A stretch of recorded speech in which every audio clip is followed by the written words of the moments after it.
আসসালামু আলাইকুম। আমি কিছুদিন আগেই নেত্রকোনার কলমাকান্দা উপজেলা পাঁচগাঁও এলাকায় ঘুরতে গেছিলাম। সেখানে গিয়ে এই গাছগুলো চোখে পড়ে। এই ফুল গাছটির নাম দাঁতরাঙা। এর নাম দাঁতরাঙা কেন হলো প্রশ্ন জাগতেই পারে। আসলে এর ফল খেলে আমাদের দাঁত রঙিন হয়ে যায়, যার কারণে একে দাঁতরাঙা বলা হয়। এর আরো কিছু নাম রয়েছে, যার মধ্যে অন্যতম লুটকি, ফুটি, ফুটকলা, ফুটুল, বন তেজপাতা ও বেগম বাহার। উল্লেখ্য যে বেগম বাহার নামটি কিন্তু বাংলার নবাব সিরাজউদ্দৌলা দিয়েছেন, কেননা তার খুব প্রিয় ফুল ছিল এটি। আঞ্চলিকতার কারণে একে ভিন্ন নামে ডাকা হয়। আরেকটি দারুণ বিষয় হলো এর কিন্তু ঔষধি গুণ রয়েছে।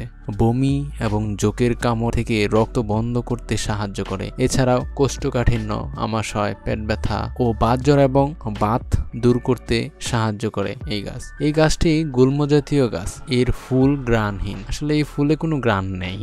প্রায় সারা বছরই এর ফুল ফুটলেও এটি মূলত গ্রীষ্ম ও বর্ষায় প্রচুর ফুটতে দেখা যায়। এই গাছ প্রধানত উঁচু এলাকা বা পাহাড়ি এলাকায় বেশি দেখা যায়, যেমন সিলেট, বাওয়াল, মধুপুরের গড়, শেরপুরের গজনি, কর্ণঝোড়া, নেত্রকোনার বিভিন্ন এলাকায় দেখা যায়। আরো একটি মজার বিষয় হচ্ছে এই গাছগুলো যে অঞ্চলে বেশি, সেই অঞ্চলে নাকি ভালো চা বাগান করা সম্ভব। এই অজানা তথ্য জেনে কেমন লাগলো আপনাদের? কমেন্টে অবশ্যই জানাবেন। ধন্যবাদ সবাইকে। আসসালামু আলাইকুম।